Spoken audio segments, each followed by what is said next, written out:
Hi everyone. It feels a little different to be up here than in the backstage.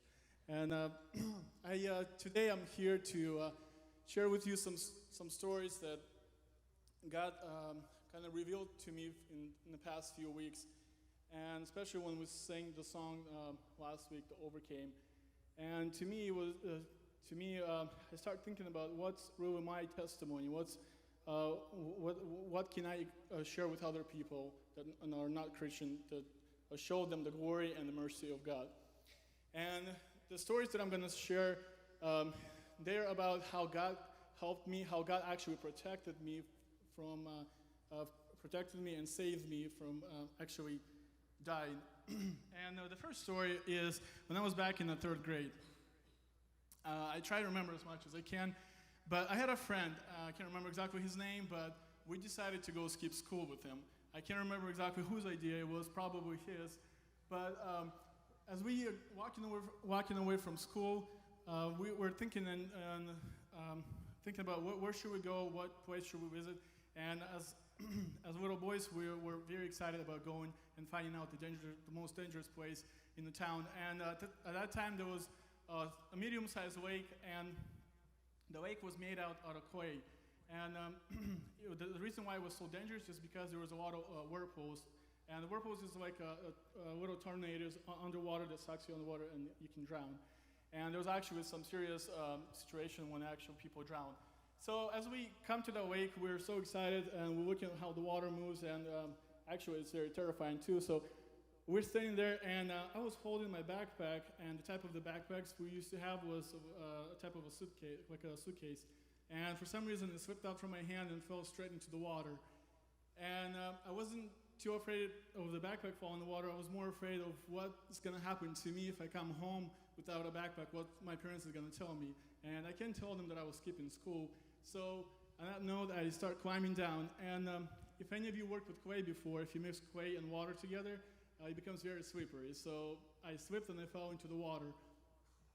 And as I'm swimming around trying to get my backpack, I start feeling a drift and like a suction from one of the whirlpools that was right behind me.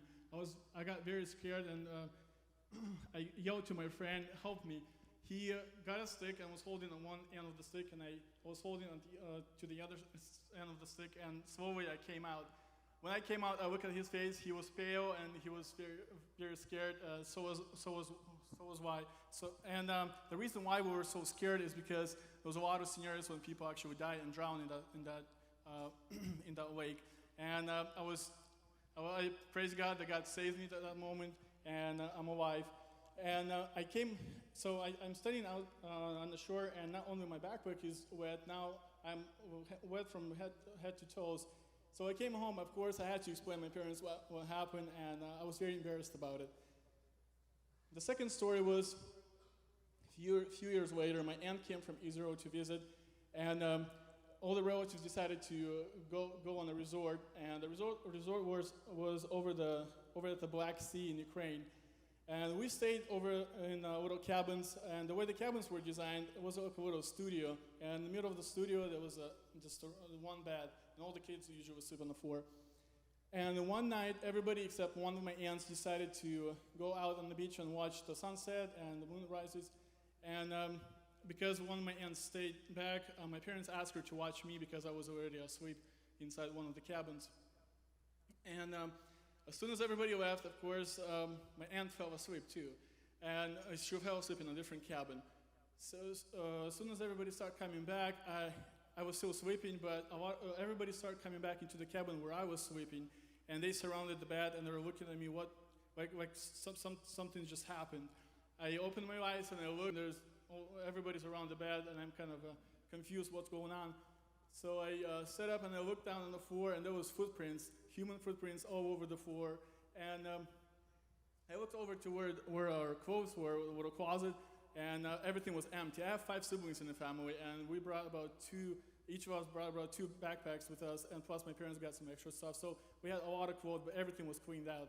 That's when I understood that we got robbed.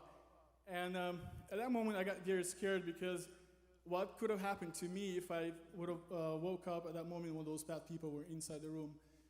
But today, I understand, as a light sleeper as I am, I was sleeping through the whole procedure, whatever was going on, what they were doing inside the cabin.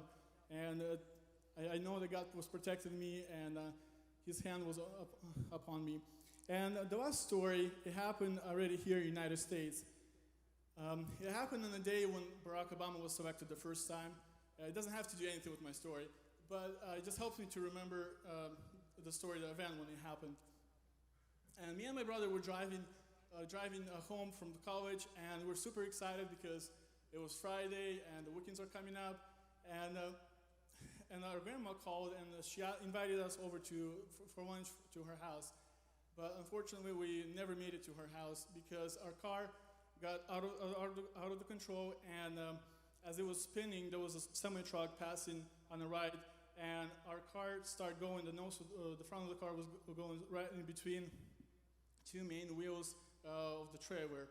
And at that moment, I realized that nobody can help me except God. And as I'm telling this story right now, it goes by very quick. But at that moment, it felt like the time stopped.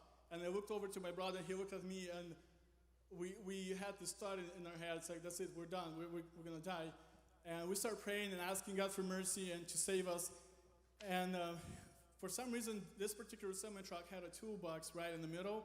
So when our car was going underneath the semi-truck, the toolbox hit the top of the windshield and it stopped the car. So it prevented the car from going all the way underneath the semi-truck. And we looked over to our right side, and the wheels we saw the huge back wheels jumped on top of our hood and crashed the engine and everything and just went over. We span around for a few more times, and then we got out. As the smoke settled down, we looked outside and we saw that our car was totaled. But me and my brother came out from the car accident with just a few scratches. So it was just a miracle from God, and God saved me. And today, if any of those events would have had a different ending, I would probably never be in front of this church today. So I want to praise God and give him the glory.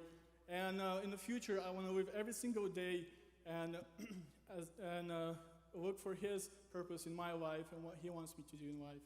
Thank you. May God bless you.